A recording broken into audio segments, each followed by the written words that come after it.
वंदे वाणी विनायकौ। बसंत पंचमी पर्व की आप सभी को बहुत बधाइयाँ। यह पर्व क्यों विशेष है, इसे क्यों मनाया जाता है और इस पर्व में हम लोगों को क्या क्या विशेष रूप से ध्यान देना चाहिए, क्या क्या करना चाहिए, ऐसे बहुत से प्रश्न जिनके विषय में हम चर्चा करना चाह रहे हैं उपस्थित हैं। आइए क्रमशः इन प्रश्नों पर विचार करते हैं। देखिए, जो बसंत पंचमी का पर्व है यह प्रथम तो गुप्त नवरात्रि में आता है। बसंत पंचमी में यह मूल भगवती कौन सी हैं, इनके स्वरूप को जानना महत्वपूर्ण है। तो मूल भगवती कौन है?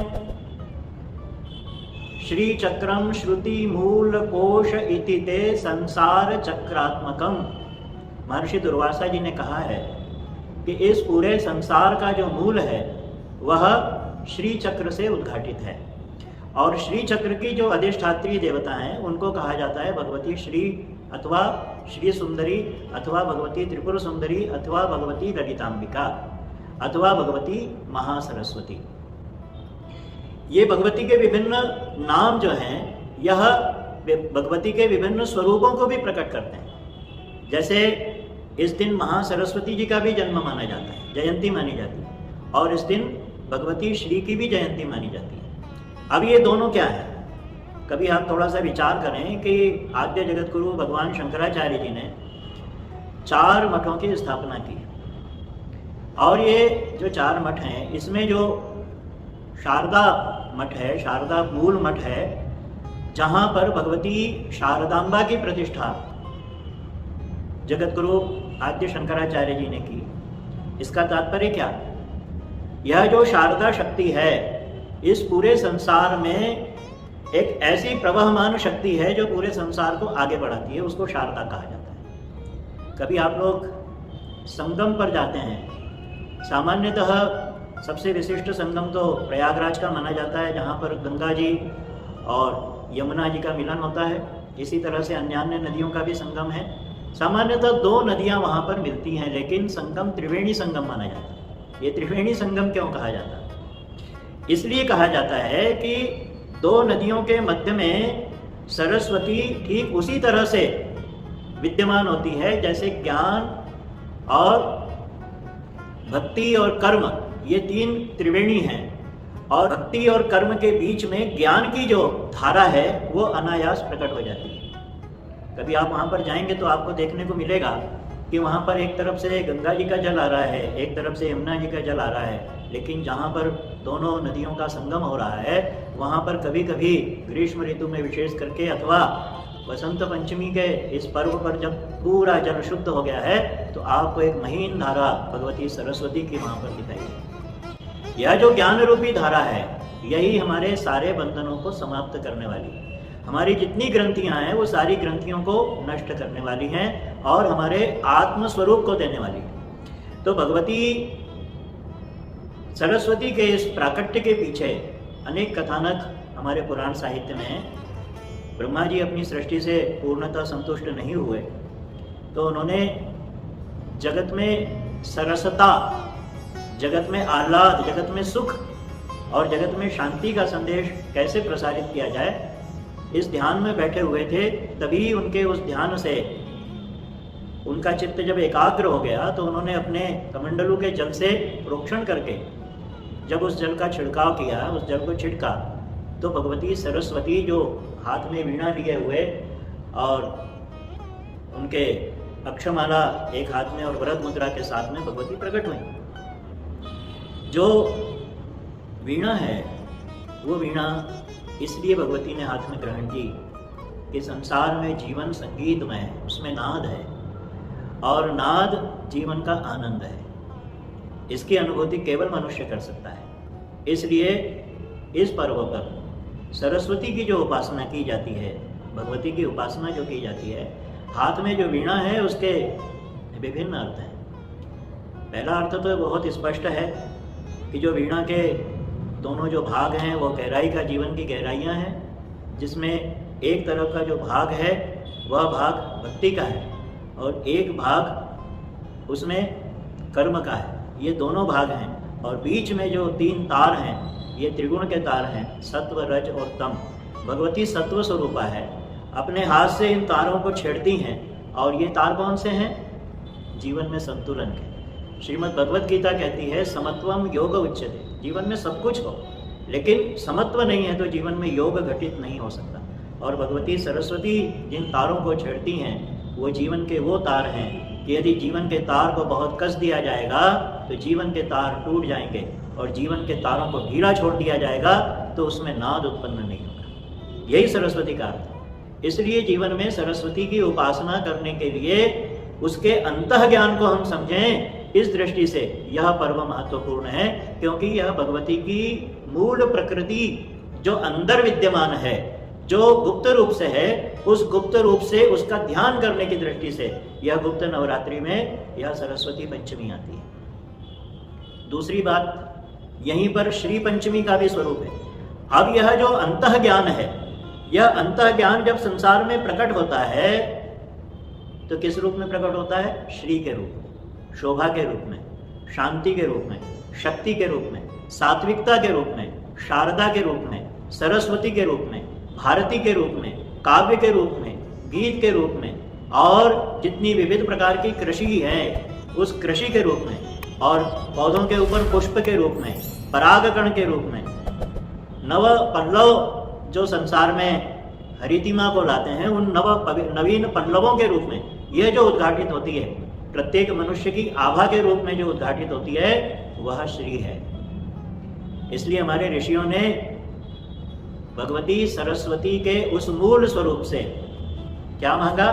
धियो यो न, हमारी बुद्धि। संसार में मानने वाली चीज एक ही है कि हमारी बुद्धि जो है वो सत्कर्मों की ओर प्रवृत्त रहे। और श्री से क्या मांगा? या श्री स्वयं सुकृति नाम। जो श्रेष्ठ कर्म करने वाले लोग हैं उनके घर में वह श्रेष्ठता के रूप में, सुकृति लोगों के घर में वह श्री स्वयं रहती है।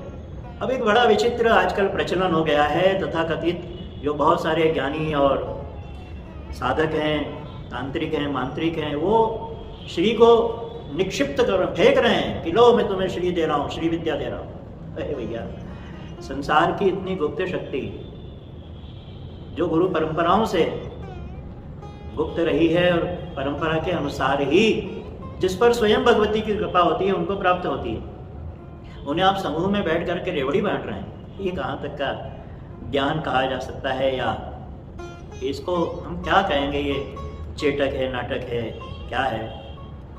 भगवत इच्छा। लेकिन इस प्रकार से कभी भी विद्याओं का उपहास नहीं होता। तो ये जो बसंत पंचमी है, इसमें जो पंच बाण हैं भगवान कामदेव के, यह जो पंच प्रकृति के तत्व हैं, पृथ्वी जल तेज वायु आकाश, ये जो पंच तत्व हैं, ये पंच तत्व सब एकीभूत होकर के भगवती शारदांबा के रूप में, भगवती श्री के रूप में आज के इस पर्व पर विद्यमान हैं। और समन्वित रूप से हम आज के इस वसंत पंचमी पर्व पर इनकी साधना करते हैं, इन पंच तत्वों की साधना करते हैं। और इन पंच तत्वों का जो मिला हुआ रंग है वह पीत वर्ण है।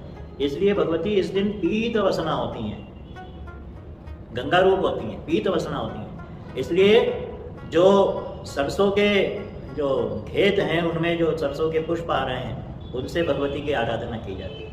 नई जो कोपलें आ रही हैं आम्र वृक्ष के ऊपर, उनसे भगवती की अर्चना की जाती है। कमल के जो पुष्प खिले हुए हैं तालाब में, उससे भगवती की अर्चना की जाती है। और श्वेत पुष्प जो सुगंधित है, जिसमें परागकण पीले वाले हैं, उनसे भगवती की अर्चना की जाती है। तो श्री और सरस्वती, ये दोनों का समन्वित आराधन पर्व बसंत पंचमी। एक बात और भी, बसंत पंचमी पर हम सभी लोगों को ध्यान रखना चाहिए, विशेष करके जो दाम्पत्य जीवन को सुखी बनाने वाले लोग हैं, चाहने वाले लोग हैं, और जो वास्तव में दाम्पत्य जीवन को जीना चाहते हैं, उन लोगों के लिए आज का पर्व सबसे विशिष्ट महत्व का होता है। इस दिन रति और कामदेव का भी उत्सव होता है, रति महोत्सव है। तो भगवती रति और भगवान कामदेव, ये दोनों का भी आज सामरस्य पर्व है।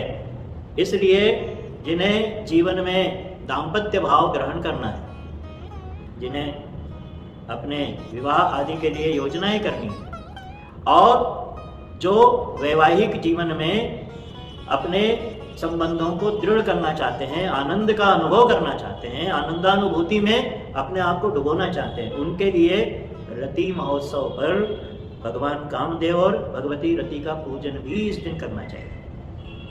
पूजन में विशेष रूप से ये ध्यान रखें कि इस पूजन में जो नव पल्लव आ रहे हैं, जो नए नए खेतों में धान है, गेहूं की बालियां हैं, कोमल कोमल पत्ते हैं, सरसों के पुष्प हैं, नई नई और भी औषधियां जो पल्लवित हो रही हैं, पुष्पित हो रही हैं, उन सबको एकत्रित करके उनसे भगवती रति का और कामदेव का पूजन करना चाहिए। और इन्हीं से हमें भगवती शारदा का, सरस्वती का, और फिर हमें किनका पूजन करना चाहिए?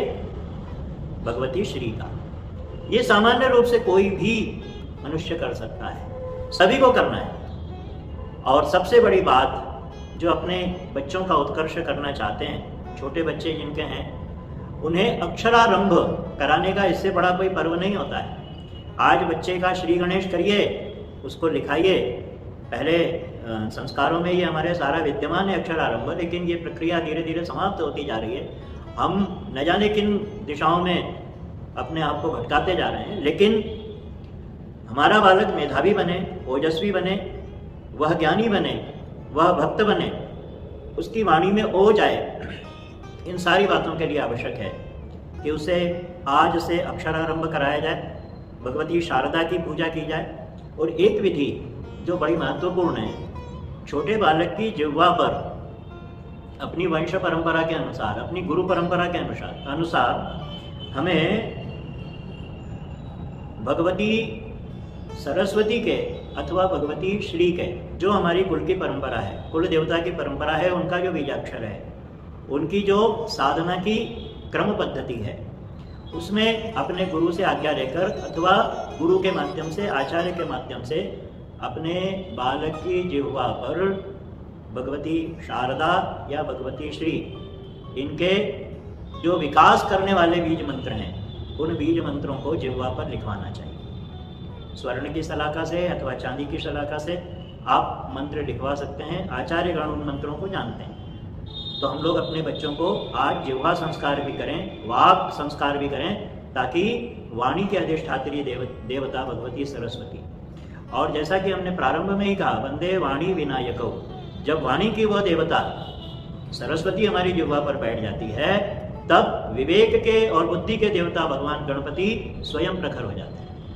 तो इसलिए बसंत पंचमी के इन महत्वपूर्ण अवसर पर हम ये बताई गई विधियों से भगवती सरस्वती की पूजा करें, भगवती श्री की पूजा करें और रति तथा कामदेव की पूजा करें, ताकि हमारा पूरा जीवन आबाल वृद्ध सभी कर सकते हैं, बच्चों से लेकर बूढ़ों तक। तो सबके लिए आवश्यक है, क्योंकि एक ऐसा उत्सव है जिसके विषय में बहुत चर्चाएं की जा सकती हैं, लेकिन सार रूप से इन सारी बातों को हम ग्रहण करें और बसंत पंचमी का उत्सव बड़े धूमधाम से मनाएं। यही शुभकामनाएं।